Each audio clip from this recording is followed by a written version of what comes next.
Assalamualaikum warahmatullahi wabarakatuh, teman-teman semua. Pada kesempatan kali ini, kita akan membuat grafik dari web API. Grafiknya grafik rasio penduduk terhadap jumlah dokter. Outline-nya, kita akan membuat grafik bidang kesehatan dengan data yang berasal dari web API. Web API-nya berisi pertama, data jumlah penduduk per wilayah di Jawa Barat. Ini bentuk web API-nya. Jumlah penduduk menurut kabupaten kota. Sumbernya dari Badan Pusat Statistik. Ini URL asli datanya. Ini struktur API-nya. Struktur API-nya seperti ini. Atributnya ada judul, sumber, satuan, URL, dan nilai per wilayah. Jumlah penduduk dari tiap kabupaten kota itu ada di nilai per wilayah. Atribut nilai per wilayah ini isinya adalah array dari objek-objek tiap wilayah. Contohnya ini objek wilayah Kabupaten Bogor, atributnya ada wilayah, nama wilayahnya, lalu ada nilai per tahun, atribut nilai per tahun. Atribut nilai per tahun ini isinya array juga. Array-nya itu adalah array tahun-tahun yang ada nilai jumlah penduduknya. Jadi contohnya misalnya tahun 2019, tahun 2018, tahun 2017, dan sebagainya.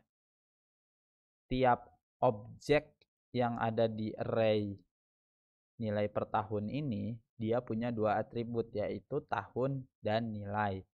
Tahunnya, ini ada 2019, ini nilainya. Setelah itu tadi kita ada data jumlah dokter per wilayah di Jawa Barat. Yang ini strukturnya mirip dengan yang jumlah penduduk, hanya di sini dinilai per tahunnya, nilainya itu diisi dengan jumlah dokter. Web API ini teman-teman bisa nemuin banyak banget bentuk struktur. Jadi tiap perusahaan, organisasi, atau aplikasi itu bisa punya macam-macam struktur JSON dari web API-nya. Meskipun mungkin ada beberapa yang struktur umumnya sama gitu. Cuman secara garis besar sih kemungkinan bakal berbeda. Lalu grafik yang kita buat adalah grafik batang, dibuatnya menggunakan Chart.js. Jadi nanti kita bikin grafiknya, hasil akhirnya itu seperti ini. Di tahap perencanaan atau tahap desain grafik juga teman-teman sebenarnya bisa menggambar ini gitu ya, di kotretan, dicoret-coret.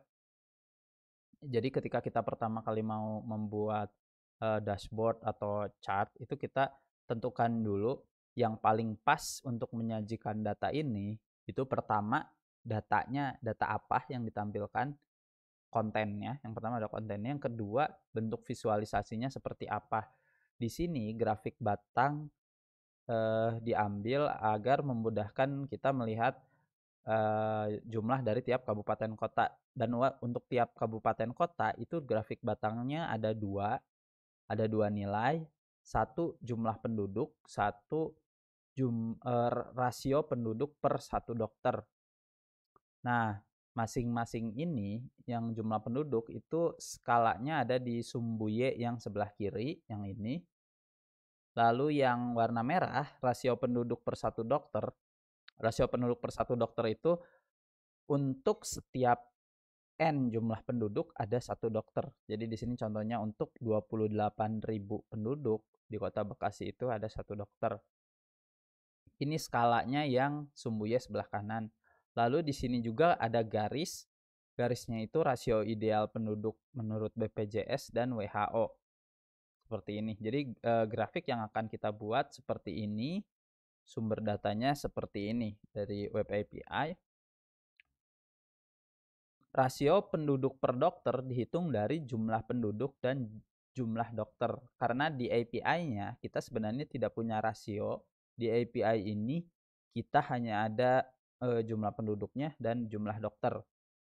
Karena itu di pertemuan kali ini kita akan mengulas pertama tentang API JSON, kedua tentang bagaimana request data ke web API JSON, yang ketiga itu bagaimana menggunakan Chart.js, dan yang keempat bagaimana kita mentransformasi format. Karena dalam banyak pemanggilan atau request data ke sumber eksternal itu kemungkinan besar teman-teman harus mengubah formatnya, mentransformasi formatnya. Misalnya dari bentuknya kayak gini dibuat jadi bentuk array, contohnya kayak gitu.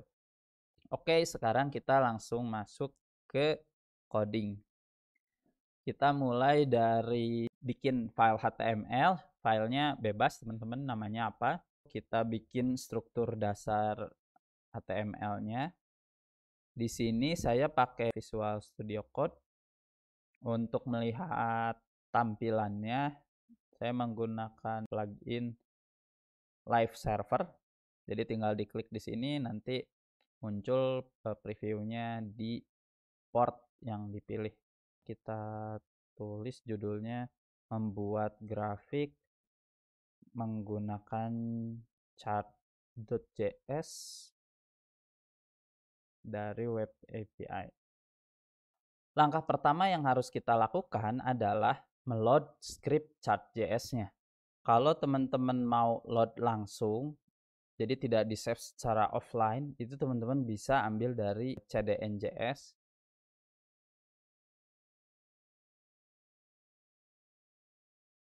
Lalu kita load juga stylenya, CSS-nya.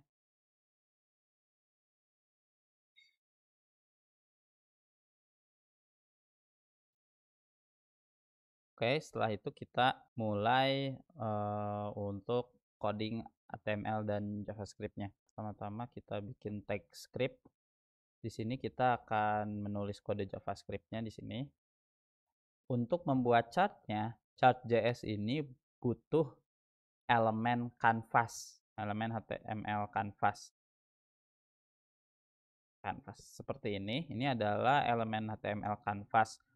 Fungsinya, jadi kalau teman-teman mau bikin grafik di HTML itu ada dua cara utama. Yang pertama adalah SVG, yang kedua adalah canvas. SVG ini grafiknya nanti modelnya vektor. Seperti teman-teman pakai Corel Draw, pakai Illustrator, atau pakai Inkscape.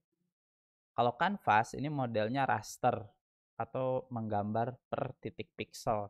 Contohnya kayak teman-teman pakai Photoshop, pakai GIMP. Nah, Chart.js ini dia berbasis canvas. Karena itu kita butuh memasukkan elemen canvas. Canvasnya ini nanti akan kita select, akan kita pilih elemennya di JavaScript. Karena itu kita harus kasih pengidentifikasi. Bisa kelas, bisa ID, tapi yang paling gampang kayaknya ID. Kita kasih nama aja, penamaannya kita pakai bahasa Indonesia semua agar mudah mengerti fungsi-fungsi dari variabel atau penamaannya. Sini kita kasih nama canvas untuk menggambar grafik. Nah, ini udah sangat eksplisit ya dari ID-nya. Jadi canvas ini akan kita gunakan sebagai dasar untuk membuat grafik. Selanjutnya, kita akan coding beberapa line JavaScript. Kita akan mulai codingnya ketika semua elemen HTML ini sudah di-load. Jadi kita memanggil object window. Jadi object window ini adalah objek yang merepresentasikan keseluruhan window dari halaman web ini. Window dot kita akan akses propertinya yang namanya onload. Jadi objek window itu punya properti namanya onload. Onload ini bisa diisi oleh function.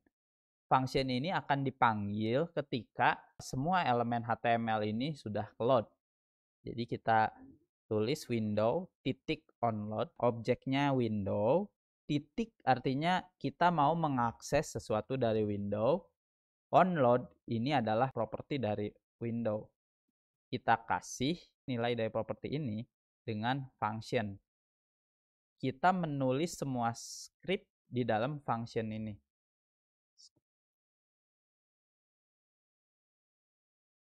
Sebelum kita membuat grafik, kita harus siapkan dulu datanya. Jadi tahap pertama kita akan menyiapkan data untuk grafik. Kita akan meload data dari API. Yang pertama harus kita siapkan itu adalah URL-nya. Kita bikin URL data penduduk. Ini isinya adalah alamat yang tadi ada di sini di API.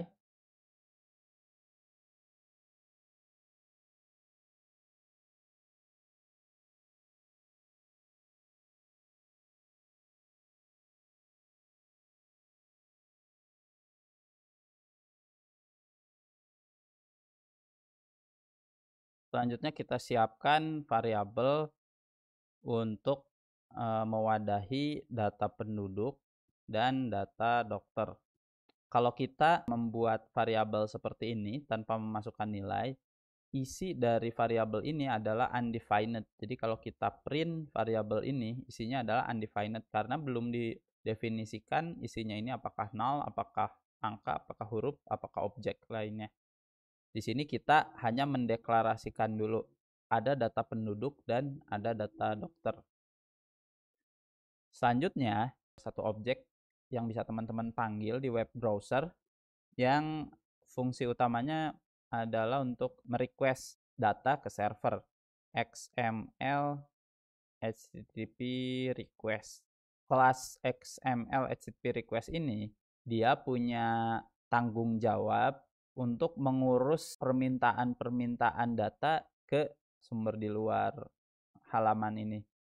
Kita bikin variabelnya. Variabelnya ini akan diisi objek XML HTTP request. Objek XML HTTP request ini adalah objek permintaan data. Kita kasih nama variabelnya request data penduduk sama dengan new XML HTTP request. Nah, di sini kita bikin objek baru dari XML HTTP request. Nama objeknya request data penduduk. Selanjutnya, kita tentukan alamat yang akan dibuka untuk dimintai data oleh objek ini. Itu apa? Pertama, kita masukkan dulu tipe permintaannya, tipe requestnya. Tipe requestnya itu get. Selanjutnya, kita masukkan URL-nya. Objek request data penduduk ini mau minta data kemana? Kita masukkan URL data penduduk. Selanjutnya, parameter yang ketiga adalah opsi apakah permintaan ini sifatnya sinkronus atau asinkronus. Jadi mungkin yang teman-teman nanti akan sering lihat di library bahasa pemrograman ada istilah sinkronus dan asinkronus. Kalau sinkronus itu dia menghalangi proses yang sedang berjalan. Jadi ibaratnya sebelum permintaan ini selesai, itu proses tidak akan jalan. Jadi kita harus tunggu dulu, minta data ke tempat eksternal sampai beres baru proses lain bisa dilanjutkan. Di sini kita akan masukkan nilai true. True di sini artinya permintaan ini sifatnya asinkronus, bukan sinkronus. Parameter ketiga itu untuk memberitahu bahwa request yang dilakukan itu sifatnya asinkronus sehingga tidak menghalangi jalannya proses. Permintaan request data ke URL data penduduk ini akan independen, akan merdeka, jadi tidak mengganggu keseluruhan proses kita. XML HTTP request ini satu kelas penting, ibaratnya kalau di serial Netflix ini jadi tokoh utama, salah satu tokoh utama di cerita ini, XML HTTP request. Oke, open ini juga salah satu metode utamanya untuk menentukan URL yang dibuka. Selanjutnya, ada properti penting dari XML HTTP request ini yang namanya onReadyStateChange. OnReadyStateChange ini digunakan untuk diisi function. Jadi kita isi dengan function yang function ini akan dipanggil setiap kali terjadi perubahan kondisi request. Misalnya request pertama kondisinya itu request diberikan. Habis itu ada proses misalnya menunggu request. Lalu ada proses requestnya sudah datang. Seperti itu ya. Di sini ada yang namanya property ready state. Di ready state ini tadi kondisi permintaannya seperti apa. Request data penduduk ini requestnya belum akan dieksekusi sebelum teman-teman panggil satu method yang namanya send. Jadi sebelum send ini dipanggil, ini hanya masih berupa informasi saja. Kalau dibukanya ke URL apa, kalau terjadi perubahan kondisi dari request, action atau tindakan yang dilakukan apa. Setelah request data penduduk ini kita klik send, baru request ini dieksekusi. Oke, sekarang kita balik lagi ke browser. Nah, di sini teman-teman bisa lihat ya, ready state-nya itu berubah dari 2, 3, 4. Teman-teman kalau lihat dokumentasinya bisa lihat XAR ready state. Di sini ada arti-artinya ya. 1 itu berat 0 belum dikirim, 1 open-nya dipanggil, 2 send dipanggil, 3 loading, 4 done. Dan itu artinya request-nya sudah berhasil dieksekusi. Sekarang kita masuk lagi ke coding. Di sini berarti kalau kita mau proses lebih lanjut, berarti ready state-nya harus 4 ya, karena tadi kalau kita lihat permintaan atau request ini baru beres ketika ready state-nya 4. Oke, kita masuk ke coding lagi. If this ini merujuk ke objek request data penduduk. Lalu kita pilih ready state-nya sama dengan 4. Jadi, di sini kita akan eksekusi perintah kalau request-nya sudah dilakukan, sudah berhasil dilakukan. Lalu di sini kita bisa tambahkan status HTTP respon HTTP juga. This statusnya misalnya sama dengan 200, artinya halamannya bisa dibuka gitu, tidak ada kendala. Oke, seperti ini. Selanjutnya, kita akan mengisi variabel data penduduk dengan data hasil request ini. Jadi kan kita nge-request ke alamat eksternal, ke alamat URL data penduduk. Nah, ketika requestnya udah berhasil, objeknya itu bisa diakses di this response text. Kita lihat dulu ini console log data penduduk. Apakah sudah berhasil? Nah, di sini sudah berhasil ya. Di sini kelihatan kalau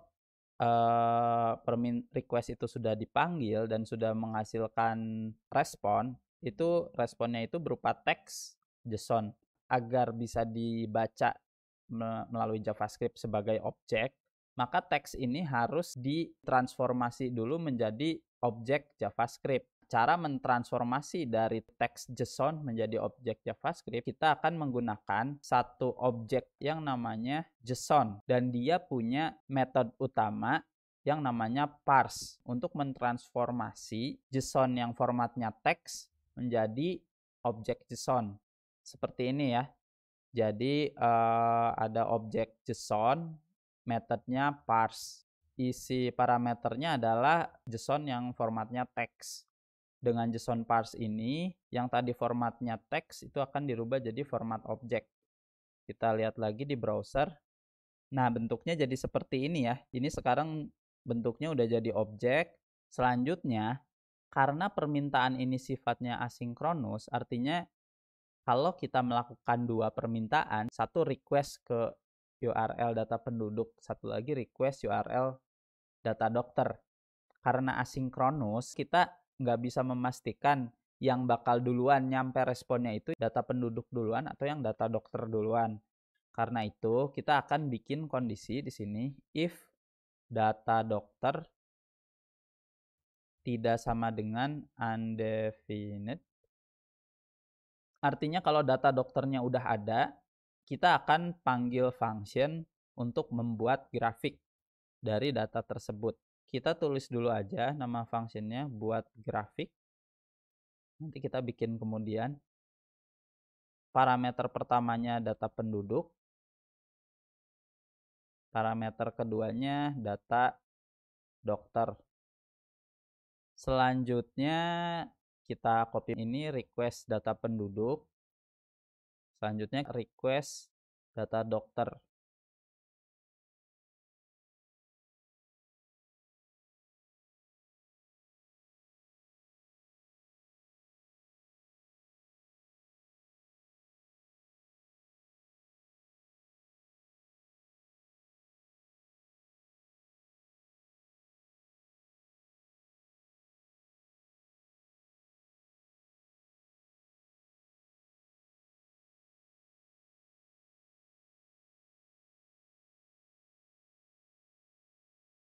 Nah, sama seperti tadi, ini kita ambil data dokternya, selanjutnya kita cek data penduduk.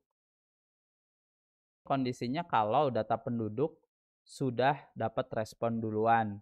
Kalau yang ini kondisi kalau data dokter datang duluan. Jadi kalau data dokter datang duluan, buat grafiknya dieksekusi di sini. Tapi kalau data penduduk yang datang duluan, data dokter kemudian, berarti fungsi buat grafiknya dieksekusi di yang sebelah sini. Selanjutnya, kita bikin function buat grafik. Function khusus untuk video ini yang kita pakai adalah JavaScript ES5 agar sebisa mungkin kompatibel dengan script-script jadul gitu ya. Function buat grafik, inputnya data penduduk dan data dokter. Oke, kita print dulu di konsol untuk memastikan. Eksekusi buat grafik. Data penduduk, data dokter. Selanjutnya kita print data penduduk dan data dokter.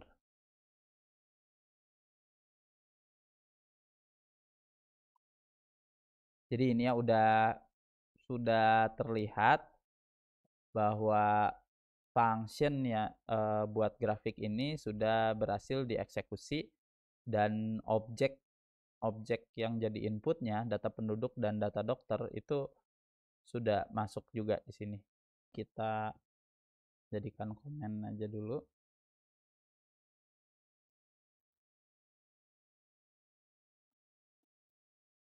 Selanjutnya kita bikin variabel elemen untuk kanvas. Jadi tadi ya karena kita akan menggunakan elemen kanvas yang ini untuk grafiknya, jadi kita harus ambil dulu elemen kanvas ini, objeknya, objek representasinya.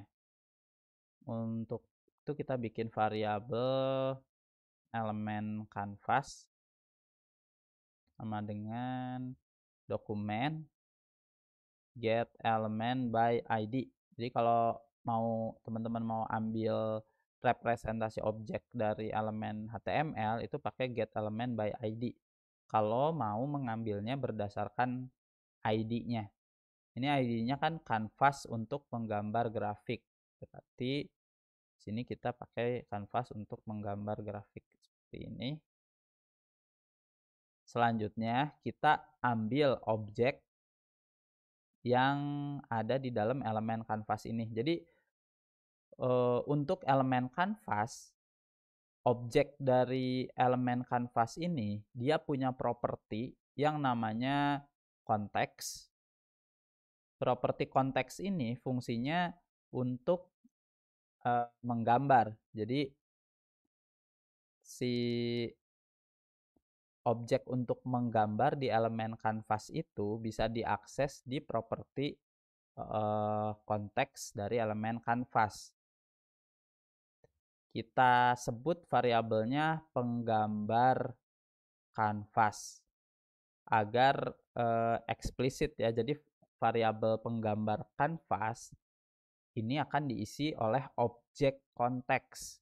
Objek konteks ini objek yang punya tanggung jawab menggambar di kanvas. Karena kita akan menggambar chartnya di elemen kanvas.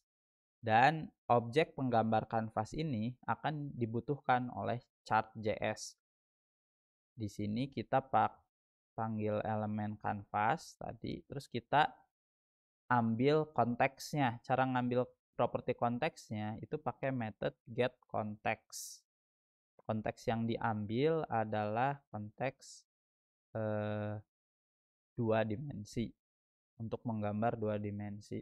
Selanjutnya, kita akan panggil objek grafik. Cara membuatnya, kita bikin dulu nama objeknya grafik, var grafik, sama dengan new chart. Nama kelasnya itu chart, artinya objek dari chart akan masuk ke variabel grafik. Oke, chart ini dia butuh 2 parameter input. Parameter input yang pertama adalah objek penggambar kanvas atau objek konteks dari kanvas. Itu kita masukkan penggambar kanvas di sini. Yang kedua itu adalah konfigurasi chart.js-nya. Kita tulis aja di sini konfigurasi chart.js. Artinya kita harus bikin konfigurasi dari chart.js-nya. Di konfigurasi chart.js ini ada konfigurasi tampilan, ada juga input dari data, input untuk datanya. Di sini kan kita udah punya data penduduk dan data dokter. Nanti data-data ini akan kita masukkan ke konfigurasi chart.js. Sekarang kita buat konfigurasi chart.js-nya. Konfigurasi chart.js. Nah, yang perlu teman-teman ketahui juga, tiap library chart JavaScript atau bahasa apapun itu tentunya punya format, opsi, konfigurasi, instalasi yang beda-beda ya. Konfigurasi chart.js yang pertama ada type. Konfigurasinya sebenarnya ada banyak banget, tapi konfigurasi yang akan kita tulis adalah konfigurasi-konfigurasi yang jadi tokoh utama. Type-nya bar karena grafik yang kita buat itu grafik batang. Type-nya namanya bar. Datanya kita nggak bisa langsung masukkan data penduduk karena chart.js ini punya format tersendiri untuk data inputnya. Data inputnya itu kurang lebih kayak gini.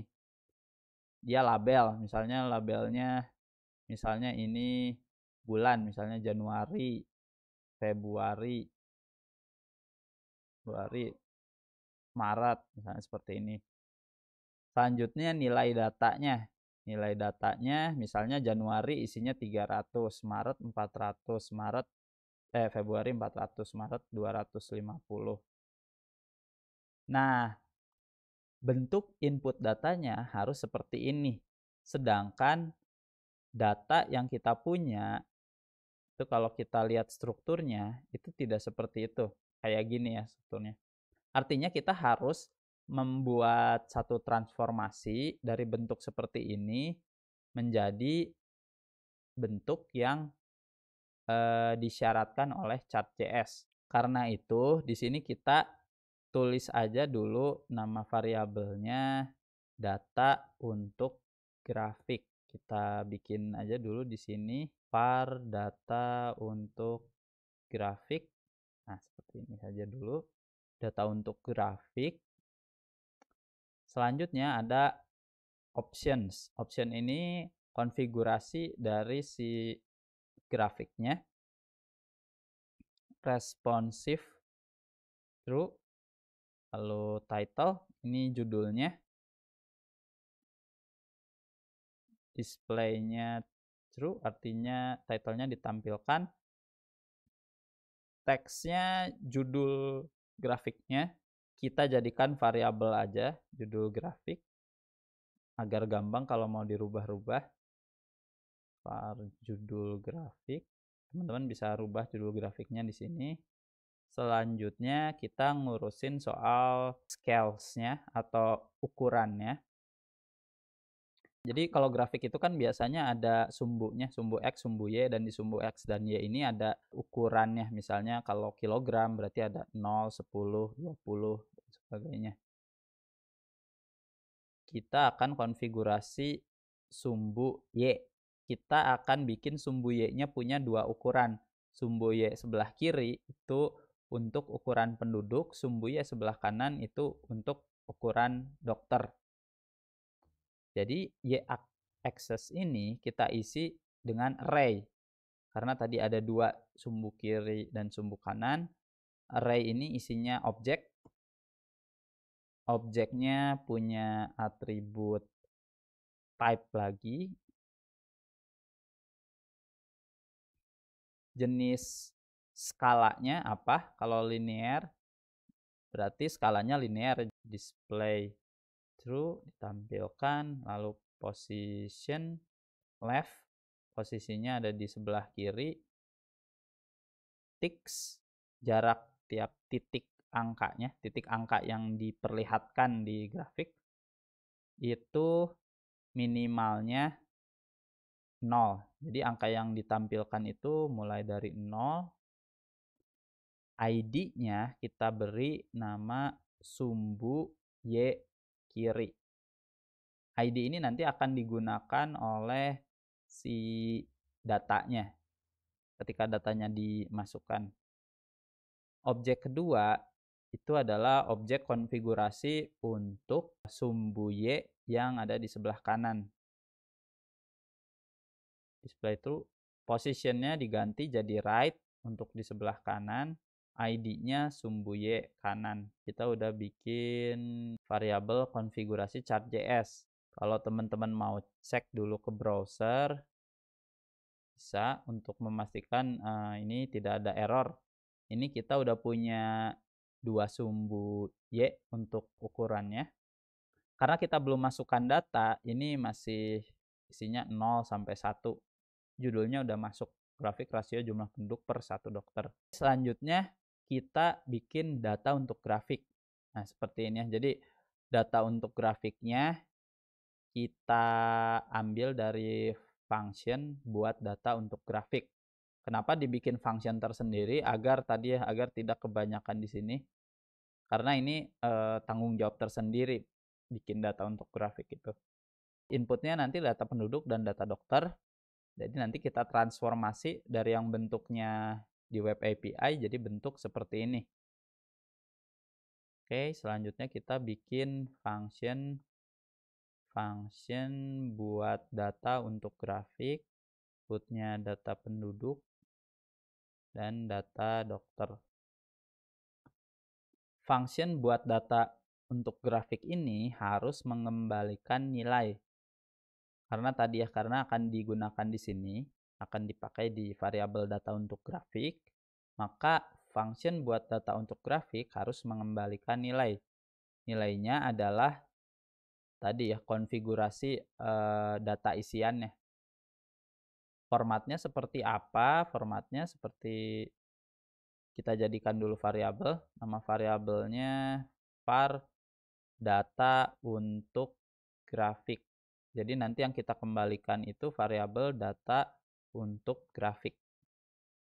Variabel data untuk grafik itu isinya pertama butuh labels. Labels ini untuk label dari grafiknya. Yang jadi label itu yang ini ya, yang Kabupaten Bogor, Kabupaten Sukabumi, Kabupaten Cianjur. Ini yang akan jadi label. Label ini bentuknya harus seperti ini. Bogor, Bandung, dan sebagainya. Tapi kita nggak pingin bikin label ini manual kan. Kita pengen label ini kita isi secara otomatis berdasarkan data. Karena itu kita bikin fungsi transformasi ya, agar label ini bisa kita dapat secara otomatis. Kita bikin di sini var label sama dengan, nah di sini labelnya adalah label. Labelnya kita dapat dari ada di data penduduk dan ada di data dokter. Kalau kita lihat tadi ke sini ya. Nah, di sini. Sini kan di data penduduk maupun data dokter itu ada array nama-nama wilayah. Jadi sebenarnya bisa kita dapat dari sini. Oke, sekarang kita console log dulu data penduduk. Kita lihat bentuk datanya kayak gimana dari data penduduk ini. Ini nggak usah dilihat ya, karena kan memang tadi fungsinya belum beres. Yang penting lihat dulu di sini nih. Ini objeknya, objek data penduduk itu seperti ini.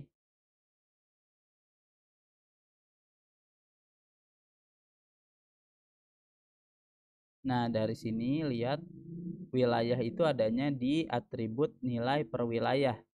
Artinya, yang harus kita akses di kode itu nilai per wilayah. Kalau kita lihat datanya, nah seperti ini. Jadi datanya dari atribut nilai per wilayah itu array dari objek-objek wilayah. Jadi dari sini nanti kita bisa dapetin semua nama wilayahnya untuk bikin array nama wilayah untuk mengisi variabel label yang tadi. Nah, sekarang gimana caranya dari objek nilai per wilayah yang tadi, dari bentuknya yang asalnya array objek, tadi kan bentuknya kayak gini, tiap objek tuh wilayahnya apa, terus nilainya berapa, tadi kan bentuknya kayak gini. Dari asalnya array objek dirubah jadi array string, karena yang diminta untuk jadi label di chart.js ini harus bentuknya string, jadi harus kayak gini, Bogor, Bandung. Nah, gimana merubah dari bentuk kayak gini, yang asalnya bentuknya Bogor, nilainya kayak gini, asalnya kayak gini, bisa berubah jadi kayak gini. Itu kita pakai satu lagi yang jadi tokoh utama adalah function map. Jadi di JavaScript itu, kalau teman-teman punya array, dari array yang namanya map function ini tidak hanya ada di JavaScript tapi di banyak bahasa pemrograman yang lainnya juga. Tugas dari function map ini sebenarnya memetakan kalau kita misalnya nih punya array isinya yang pertama objek, terus kita mau ubah jadi bentuk array yang lain, misalnya jadi isinya angka, itu kita pakai function map. Jadi function map ini dia akan memberikan kesempatan kepada kita untuk membuat fungsi transformasi dari tiap elemen.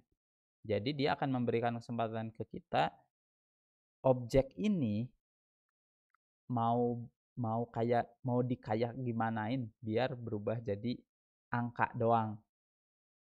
Lalu nanti masuk ke objek selanjutnya, lalu objek selanjutnya. Jadi kalau kita punya 100 elemen array, function map ini akan memberikan kesempatan kepada kita untuk mentransformasi satu-satu. Dari 100 ini satu-satu ditransformasi jadi bentuk yang kita mau. Caranya, karena nilai per wilayah ini sudah berupa array, kita tinggal tulis aja titik map. Nah ini ya, jadi teman-teman mungkin harus mengingat si map ini salah satu function tokoh utama di sini. Function utama di sini. Map ini dia punya parameter input berupa function. Nah, function ini dia punya 3 parameter, tapi bisa pakai satu parameter aja, bisa pakai 2 parameter, bisa pakai tiga-tiganya. Parameter yang pertama itu adalah satuan datanya. Jadi kalau tadi data penduduk dot nilai per wilayah itu kan isinya ada 27 objek. Nah, ketika kita map di sini lalu ada function satuan data, si satuan data ini adalah data tiap objek yang ada di array wilayah tadi. Artinya satuan data ini iterasi pertama berarti Kabupaten Bogor, iterasi kedua objeknya Kabupaten Sukabumi, iterasi ketiga objeknya Kabupaten Cianjur dan sebagainya. Nah, di sini kalau kita mau print dulu bisa console log dulu kalau teman-teman mau lihat. Jadi satuan data ini bentuknya nanti kayak gimana.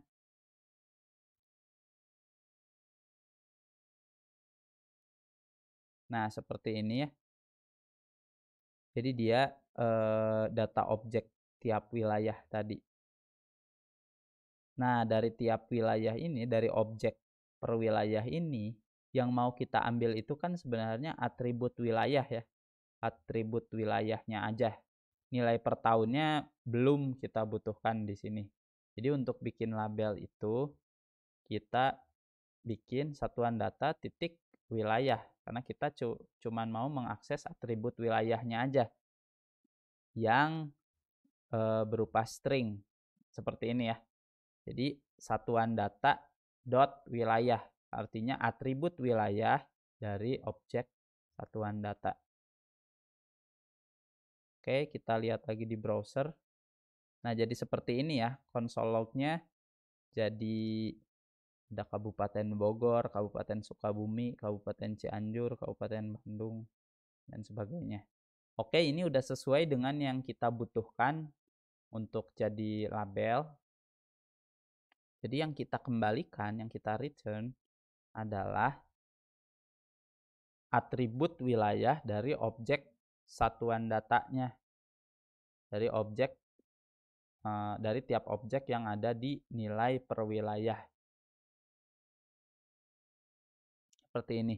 Jadi kalau di fungsi map yang di return dari function yang jadi parameternya, ini kan ada function map. Function map ini punya input function. Function yang jadi input function map ini, dia harus mengembalikan nilai. Nilai kembalian ini akan jadi nilai yang masuk di array baru. Atau biar gampangnya kita console log label gitu ya. Label. Jadi sebelum sesudahnya kita print di sini. Ini console log data penduduk per nilai wilayah, lalu outputnya label. Dari sini berubah jadi ini. Kita lihat kayak gimana. Nah, kayak gini ya. Awalnya array dari objek. Artinya tiap satuan datanya itu kayak gini. Objek yang kompleks. Dari sini dirubah jadi yang bawah. Jadi array dari string nama wilayah. Seperti itu ya. Jadi apa yang di return di function input map itu akan ditampilkan di array output, array hasil. Ini bisa aja kita rubah misalnya jadi makan tahu di satuan data wilayah. Ini bisa aja sebenarnya kayak gini. Nanti hasilnya jadi kayak gini ya. Makan tahu di Kabupaten Bogor, makan tahu di Kabupaten Sukabumi, makan tahu di Kabupaten Cianjur, dan sebagainya. Nah, misalnya kalau teman-teman mengubah returnnya jadi 300, itu nanti yang akan tampil, jadi array outputnya itu 300 semua. Tapi jumlahnya sejumlah array yang jadi input tadi. Jadi seperti itu cara penggunaan map. Cara penggunaan function map ini salah satu function yang penting gitu ya di JavaScript, karena nanti di berbagai permasalahan itu kita butuh mentransformasikan bentuk array ke array yang lain. Oke, jadi di sini diisi dengan satuan data dot wilayah. Labelnya seperti ini. Oke, di sini kita udah beres dengan labelnya. Kalau teman-teman lihat di grafik, bisa kita lihat di bawah, ini semua kabupaten kotanya sudah masuk. Selanjutnya kita masukkan, kita bikin array jumlah dokter. Jumlah dokter itu dari data dokter dot nilai per wilayah map function Nah, tapi nilai yang dikembalikan itu bukan wilayahnya, tapi kita pengen ambil nilainya kan. Kita lihat dulu kalau dokter itu satuan datanya seperti apa. Nah, di sini kita lihat kalau datanya itu untuk yang data dokter di atribut nilai per wilayah, tiap wilayah itu objeknya bentuknya seperti ini. Jadi ada atribut wilayah, ada atribut nilai per tahun. Jadi untuk bisa mengakses nilai eh, jumlah penduduk di Kabupaten Bogor, itu kita nggak bisa langsung akses atribut nilai per tahun. Atribut nilai per tahun isinya itu array dari nilai tiap tahunnya. Jadi kalau tahunnya ada 5, 2019 sampai 2015, berarti nilai dari nilai per tahun ini, isi dari nilai per tahun ini akan ada 5 objek. Di sini isi dari nilai per tahun hanya ada satu objek. Ini 0 ya ininya. 0 itu urutannya atau indeksnya indeks ke 0. Artinya tidak ada data atau nilai penduduk dari tahun lainnya. Hanya ada nilai untuk tahun 2019. Dia ada di indeks ke 0. Di dalam indeks ke 0, atribut yang dipakai adalah atribut nilai. Jadi dari nilai per tahun kita akses data ke 0. Dari data ke 0 kita akses atribut nilai. Oke ya. Tadi jadi dari tiap satuan data kita akses atribut nilai per tahun. Selanjutnya kita akses array ke 0. Selanjutnya kita akses atribut nilai. Kita terjemahkan ke kode satuan data titik nilai per tahun akses objek ke 0, objek indeks ke 0 untuk tahun 2019. Lalu dari objek ini kita akses atribut nilai. Seperti ini kita cek, kita konsol, kita cek. Nah, ini sudah masuk ya. Jadi kita dapetin nilainya aja. Nilai dokternya aja. Jadi 259 mungkin ini nilai dokternya Kabupaten Bogor, nilai dokternya Kabupaten Sukabumi, dan lain-lain. Jadi yang kita return fungsinya itu hanya yang ini aja, nilai. Jadi kita bisa dapetin array dari jumlah dokter. Di sini kita mentransformasi dari array yang bentuknya seperti ini berubah menjadi seperti ini. Kita lihat di browser.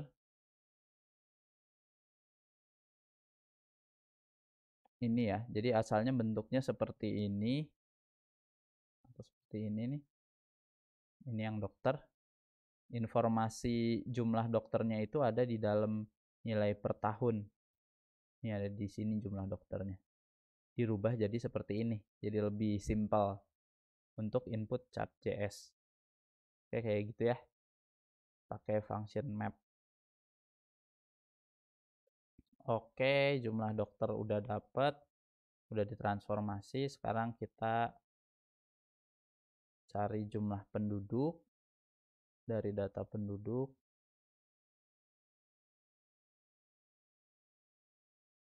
Oke, jumlah dokter udah, jumlah penduduk udah. Selanjutnya kita bikin array jumlah penduduk per dokter. Jumlah penduduk per dokter itu kita bisa dapat dengan cara membagi jumlah penduduk dengan jumlah dokter. Map function ini cukup pakai variabel jumlah penduduk ini. Karena variabel jumlah penduduk ini isinya kan udah array ya, isinya udah array yang jumlahnya 27. Jadi di sini kita cukup pakai jumlah penduduk map function. Karena kita di sini akan menghitung jumlah penduduk dibagi jumlah dokter, jumlah dokternya pakai yang ini, jumlah dokternya kan kita udah bikin array-nya ya, udah bikin hasil array-nya, jumlah penduduk kita udah ada. Jadi function ini kita inputnya pakai satuan data dan input kedua adalah urutannya. Kalau teman-teman mau lihat isinya gimana, bisa coba jumlah penduduk urutan. Artinya di sini kita mengakses urutan ini di jumlah penduduk. Jadi misalnya map function ini dijalankan 27 kali di iterasi pertama, berarti ini manggil yang Kabupaten Bogor, iterasi kedua Kabupaten Sukabumi dan sebagainya. Yang kedua ini kita iterasi jumlah dokter. Kita lihat, nah di sini ya udah masuk nilainya. Jadi selang-seling antara jumlah penduduknya dengan jumlah dokternya. Sekarang kita return. Jadi yang di return itu adalah jumlah penduduk urutan ke urutan dibagi dengan jumlah dokter urutan ke urutannya. Seperti ini.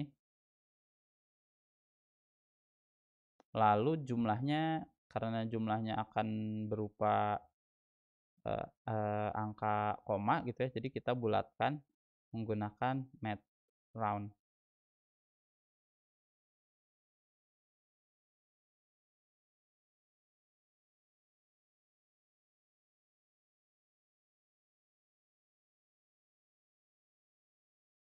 Oke, jumlah penduduk per dokter udah.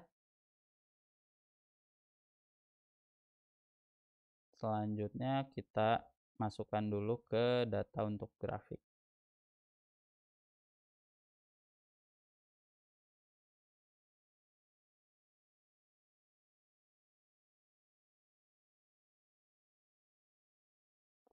Jadi di data untuk grafik ini, atribut pertama itu labels, diisi dengan label datanya ya, tadi yang ada 27 nama kabupaten kota. Selanjutnya datanya dimasukkan ke atribut yang namanya datasets. Datasets ini atribut yang isinya list data yang mau dimasukin ke chart. Jadi data yang mau dimasukin ke chartnya ada berapa banyak. Di sini kita masukin dua dulu. Ada data penduduk dengan data jumlah penduduk per dokter. Oke, cara bikin objeknya. Jadi datasets ini isinya array dari objek. Tiap objek ini mewakili tiap data yang mau ditampilkan di grafik.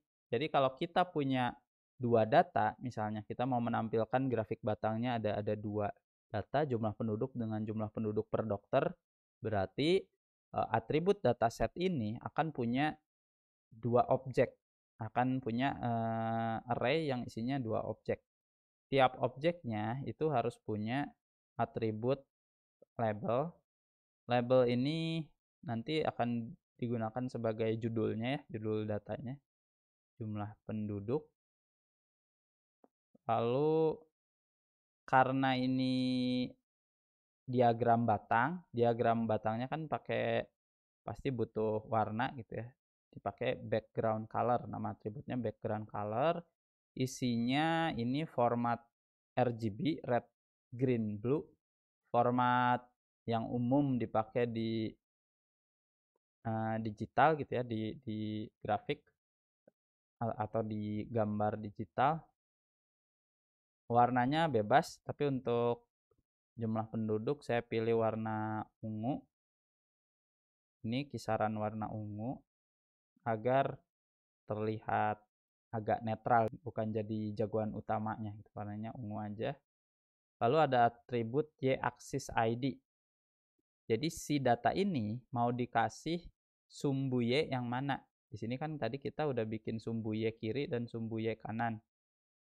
Jadi di sini y-axis ID-nya sumbu y, untuk jumlah penduduk kita pakai yang sumbu y kiri. Lalu untuk datanya itu pakai data yang jumlah penduduk.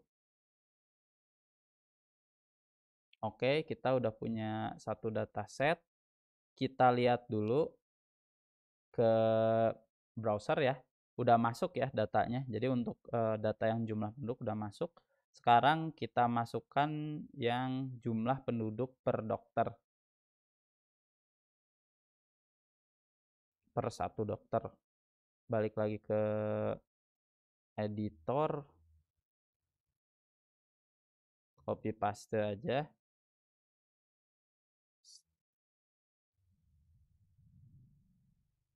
Jumlah penduduk per satu dokter. Background color-nya ini saya pakai yang merah agar lebih fokus, karena sebenarnya ini yang jadi permasalahannya ya, jumlah penduduk per satu dokter. Kalau jumlah penduduk per satu dokternya itu sampai 10.000, 20.000, itu artinya daerah itu benar-benar kekurangan dokter. Nah, jumlah penduduk ini sebenarnya untuk pembanding. Oh, ini jumlah penduduk per dokternya kecil. Emang berapa sih jumlah penduduknya? Jadi biar kita bisa cepat tahu jumlah penduduknya itu berapa. Sedangkan ini menggambarkan masalah utamanya. Sumbu Y-nya kita pakai yang kanan, datanya pakai yang jumlah penduduk per dokter. Oke, seperti ini, di-save dulu. Lalu kita lihat di sini sudah masuk ya, yang ungu jumlah penduduk, yang merah tokoh utamanya, jumlah penduduk per satu dokter. Artinya semakin tinggi jumlah penduduk per satu dokter, artinya semakin daerah itu sebenarnya kurang dokter. Nah, sampai di sini grafik yang kita buat sudah memberikan banyak informasi bagi pengambil keputusan. Tapi sepertinya ada yang harus ditambahkan agar kita bisa tahu sebenarnya yang batas aman itu berapa sih. Jadi di sini kita akan bikin garis batas amannya. Batas amannya kita lihat rujukan yang BPJS sama yang WHO. Di BPJS itu ada isian 5.000, artinya ideal kalau misalnya dari 5.000 penduduk itu ada satu dokter. Kalau menurut WHO yang saya baca itu ada yang 1.000, ada juga artikel yang menyebutkan 2.500. Tapi yang pasti jumlahnya lebih kecil daripada angka idealnya BPJS. Nah, di sini saya akan ambil yang 1.000. Jadi kita akan membuat garis batas ideal di sini yang WHO dan yang BPJS agar pengambil keputusan bisa ngeh ini mana aja sih daerah-daerah yang udah mirip dengan standar WHO, mana aja yang udah mencukupi standar BPJS, mana aja yang masih jauh dari standar BPJS. Sebenarnya pakai ini juga udah bisa kelihatan ya. Jadi di sini yang jumlah penduduk per dokternya paling tinggi itu Kabupaten Indramayu, kedua Kabupaten Bekasi. Artinya di lokasi-lokasi ini sebenarnya lebih dibutuhkan dokter. Oke, jadi sekarang kita mau bikin garis di sini, 2 garis untuk jumlah ideal dari yang WHO dan dari yang BPJS. Oke, masuk coding lagi. Kalau tadi kita bikin grafik batang, selanjutnya kita akan bikin grafik garis. Grafik garisnya itu kita sebut aja nama variabelnya garis ideal WHO penduduk per dokter. Sama dengan kita pakai yang gampang aja pengiterasinya, jumlah penduduk. Map function, ini functionnya nggak usah kita isi parameter karena di sini kita nggak butuh parameternya. Kita cuma mau masukin nilai yang statik. Nilai statiknya kalau dari WHO itu 1.000 kayak gini. Jadi di sini kita bikin array. Array-nya ada 27 anggota, isinya itu 1.000 semua. Selanjutnya kita bikin yang garis ideal BPJS. BPJS penduduk per dokter, jumlah penduduk. Kalau yang BPJS tadi 5.000. Di sini kita bikin array datanya Selanjutnya kita harus masukkan ke dataset agar terdaftar di grafik. Oke, tadi kita copy. Pertama ini labelnya adalah yang versi WHO, ideal jumlah penduduk per 1 dokter WHO. Karena ini adalah garis, jadi kita tidak perlu background color karena di sini kita yang akan kita buat itu garis. Jadi di sini cukup pakai border color. Jadi teman-teman kalau mau pakai chart.js untuk garis itu pakainya border color. RGB-nya adalah 0, 0, 0 untuk warna hitam, border width untuk ketebalannya 1. Selanjutnya Y aksis ID-nya pakai yang sumbu Y kanan. Selanjutnya ada datanya pakai yang garis ideal WHO penduduk per dokter. Lalu type line. Oke, setelah itu kita masukkan yang satu lagi yang untuk BPJS-nya, ini yang WHO. Sekarang kita masukkan yang BPJS. Ideal jumlah penduduk per 1 dokter. Ini yang BPJS. Ininya ganti jadi BPJS. Nah, di sini untuk yang BPJS saya ingin garisnya lebih tebal. Jadi border width-nya kita kasih 3. Setelah itu kita cek di browser hasilnya. Oke, hasilnya udah sesuai dengan rencana kita tadi ya. Jadi di sini dilengkapi dengan garis ideal, garis nilai ideal, atau bisa kita rubah lagi warnanya ya. Warna garis idealnya kita kasih yang agak-agak merah.